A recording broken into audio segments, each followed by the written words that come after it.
કેમ છો ભારતના મિત્રો? તમારું મારું ન્યૂ વિડીયોમાં સ્વાગત છે બધાયનું। તો જો આ ભાઈને આવી ગયું છે કંઈક, તો અમે આ ક્યાં જાય છીએ તમે છે ને થંબનેલ જોઈને સમજી તો ગયા હશો, પણ તમે પણ ચાલો અમારી સાથે। અમે જાય છીએ વોટર પાર્કમાં નાવા અને ખૂબ એન્જોય કર્યું, બહુ મજા આવી ભાઈ, વાત જવા દો, બહુ એટલે બહુ મજા આવી। તો જો સૌથી પહેલાં તો છે ને મમ્મમ નખાવવું પડે, એટલે ગેસ નખાવવા ઊભા રહી ગયા છીએ અને આ મદીનાબેન પહોંચી ગયા વોટર પાર્કમાં। એટલી આમ ઘડી કાઢતા જાય છે ને હમણાં ઠેકડો મારી જશે। માઇનોબેનને પડી ગઈ મોજ, ખાલી જો આ અમે ફ્રેન્ડ સર્કલ હેલો હાય કરી છીએ ગાંડા જેવા બધાય। તો તમે આઈડી સબસ્ક્રાઈબ કરી લેજો, વિડીયો શેર કરજો, લાઈક કરજો અને આ વિડીયો તમને કેવો લાગ્યો કોમેન્ટ કરવાનું ભૂલશો નહીં। તો ભાઈ આ છે 100 રૂપિયામાં, અહીંયા ખાલી નાવાનું 100 રૂપિયા ટિકિટ, બપોરે જવાનું, સાંજ સુધી નાવાનું। હવે જાઉં છું, એ ગઈ બચીને આવીશ કે નહીં આવું, ના બચી તો ગઈ ભાઈ। આ બધા નંગા પુંગા અહીંયા શું કરે છે, કપડાં પહેરી નવાય ને ભાઈ। તો જો અહીંયાનો માહોલ છે મસ્તીનું, મસ્ત બધા એન્જોય કરે છે। આ છે દિશાન, આ છે જેનિશા, આ છે મદીના, આ છે અમારી માયનૂર।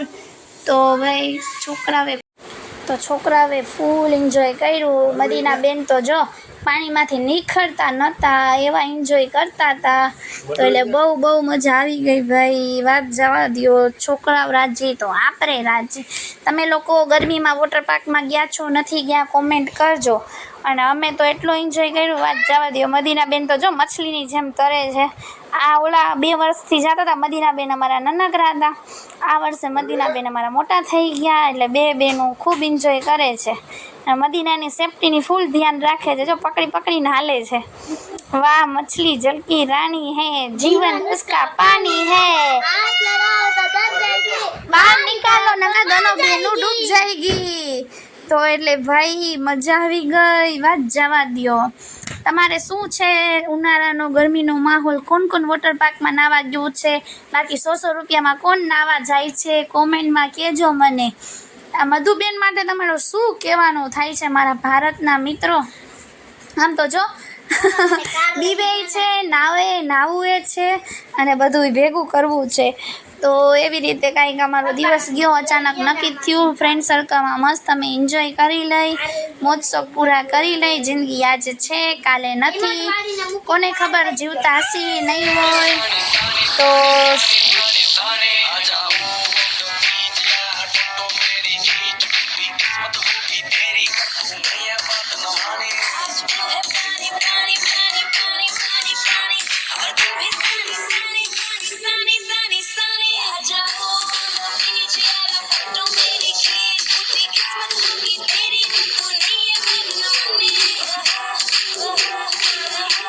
પછી અમે મદીનાબેનને છે ને હિંચકા ખવડાવવા લઈ આવ્યા। તો જો મદીનાબેનને હું હિંચકા ખવડાવું છું, મારે ખાવા હતા પણ મને કોઈ ખાવા નહોતું દેતા। તો આપણને આવી ગઈ આપણી બચપનની યાદ, હો ભાઈ, હિંચકા તો મને પણ ખાવું બહુ ગમે, પણ કોણ ખવડાવે। નાનો અહીંયાનું કંઈક લુક છે, આ કઈ જગ્યા છે, કોણ અહીંયા ગયું છે નાવા, કોમેન્ટમાં જણાવવાનું તમારું રહેશે। પછી માઇનોરબેનનો મોઢો ચરેલું હતું, એટલે માઇનોરબેન રખડતા હતા, મધુબેન હિંચકા ખાતા હતા। તો એવું બધું થઈ ગયું। તો માઇનોરબેન રિસાઈ ગયા હતા, શું કામ રિસાઈ ગયા હતા એ હું તમને પછી જણાવીશ। ના જો 2 ભાઈબંધ છે ને એકબીજાની સાથે રમે છે, એટલે અમારો ફ્રેન્ડ સર્કલ, અમે પણ એકબીજાના ફ્રેન્ડું, અમારા છોકરાઓ પણ એકબીજાના ફ્રેન્ડું, એટલે જ અમને છે ને સાથે ફરવાની મજા આવે। બાકી આમ ચીબડા વેરાણ હોય ને એ લોકો સાથે મજા જ ન આવે, જે આગળ પાછળ કરતા હોય, મોઢે કહેવાની હિંમત ન રાખતા હોય, એવા લોકો ભેગું આપણને ફરવાની મજા ન આવે ને એવા લોકો માણસો આપણને જમે પણ નહીં। તહેવાર હોય ને તો મોઢે કહેવાય, બાકી પાછળથી તો છે ને સૌ કરતા હોય, મોઢે કહેવાની તહેવાર હોય ને એ જ માણસ સાચો। ને પછી જો આ ટેણીઓ કેમ ઊંધો સૂતો છે, આ ટેણીઓ કેટલા મહિનાનો હશે? તો Tata bye bye, ID subscribe કરી લેજો।